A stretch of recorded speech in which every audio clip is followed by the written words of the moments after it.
topic. I know it sounds kind of weird, but I'm gonna. It's funny. So, what is psychiatry? So, there's a textbook definition of psychiatry. The textbook definition of psychiatry, I'm not going to give you because it's in a textbook and you can read it for yourself. But essentially, psychiatry is a blend of things. So it's a blend of psychology, it's a blend of medicine, it's a blend of spirituality, it's a blend of sociology and anthropology. So all these different things kind of come together. So that we can learn about human behavior in context. So most times a psychiatric disorder is a set of symptoms that pop up that are out of context for the situation. So in other words, it is normal to feel sad when someone says something bad about you. But it is not normal to feel sad all the time, or is not normal to feel so sad that you don't want to be here anymore. That would be abnormal in the context. And so psychiatry is very much a specialty where we try to take the context of the situation and match the symptoms of the situation with the context. And if something's not aligning correctly, then we give it a name. And in the field of psychiatry, we've all decided we're on the 5th version of this, but we have this big old book. And that book is called the Diagnostic and Statistical Manual. And it was created when a whole bunch of psychiatrists sat down however many years ago. I should probably know the year, but I wasn't alive back then. Probably the 50s and 60s.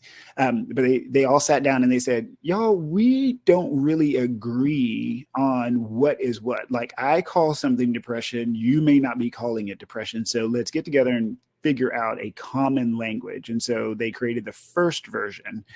Luckily, hallelujah, as they added more and more people into the fold, they started to realize, wait a minute, we don't know everything. And sometimes things change. And so over the years, we've had multiple versions of that book. So we had the DSM-1, the DSM-2, the DSM-3, which was around like 70s and 80s, the DSM-4, and then they created the DSM-4-TR, text revision, and then they created the DSM-5. So right now we're operating under the DSM-5, and it's basically just a big old book. It's like an encyclopedia or a recipe book of all the things that we think we understand about the brain.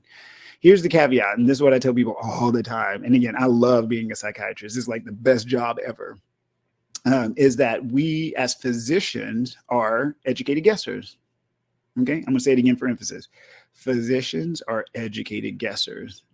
We, in medical school, in residency, we are trained to recognize different patterns of behavior and different patterns of the body's condition, and to make an educated guess. And most times we're right. Like, once you see something 5,000 times, most times you can get in the general ballpark.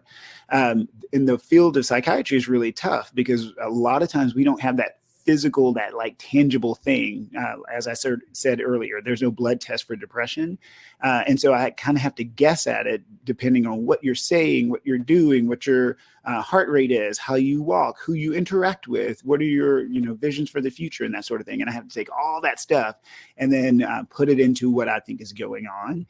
And so that's the beautiful part about psychiatry. And so what separates psychiatry from psychology, because psychologists can do the same thing. So psychologists learn human behavior. They learn normal, quote unquote, and abnormal behavior. Same thing with counselors and therapists. So what sets psychiatrists apart is that we also know medicine. So we go to medical school and we learn all the different ways that your body is wonderful and awesome and works perfectly. And then we learn all the ways that your body doesn't work and the ways that it breaks down, and how some of that breakdown can manifest in very unusual mental health ways. And so that's where psychiatrists blend both of those worlds, the physical and the mental. And again, most times we get it right. Occasionally we get it wrong. And if we consistently get it wrong, we try at least to get together and say, wait a minute, something's not right.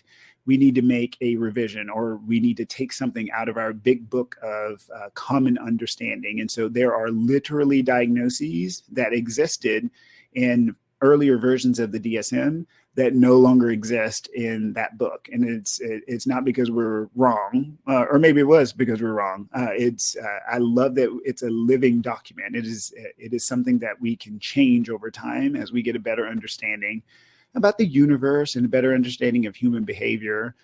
And it gives a little bit of wiggle room for culture, because American culture in the 2020s is very different than American culture in the early 2000s, and very different than the American culture of the 1970s. Ideally, the DSM is also international, so it has become like a standard book by which all countries and all psychiatrists kind of speak the same language. And so that international standard is pretty strong, but I always tell folks the context is everything. Context is absolutely everything. So anytime I'm doing a interview on television, anytime I'm doing a interview for like a podcast or whatever, you will always hear me and other mental health folks basically say, yeah, that could be it, but there you have to put it in context, right? So so the context is key. So what is psychiatry? Psychiatry is a blend of all those things. It is an art and a science. The art of being able to communicate, to build rapport. So rapport is a fancy French word for connection. So it's the ability to build a connection with someone that allows them to share their history and share their story, and to feel like they are heard and validated. And that's the art side of things. And then there's the science side of things. We as physicians, as psychiatrists, we have to know the human body. We have to know what happens if your glucose drops too low. Your brain stops working, and yeah, you can have all sorts of concerns. We have to know what happens if your thyroid hormone is not where it's supposed to be. We have to know what happens if you start a medication and it's at a wrong dose, if it's too high or if it's too low.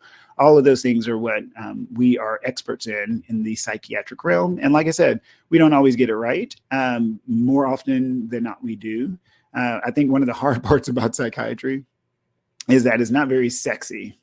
So when you look at Grey's Anatomy and you look at all these TV shows, you always see the surgeon and the ER person and then the ortho person. They're running and saving lives and chopping off things and reattaching things and all this kind of stuff. And it makes for great melodrama. Whereas, me sitting and talking about ADHD and having 4 or 5 visits in a year, it's not very interesting to the general public. To that person, they think it's wonderful because they're getting their concern addressed. But yeah, so we as psychiatrist folks, I feel, need to be more out in the public space, letting our faces be known. This is what we do. This is what we don't do. That sort of thing. So.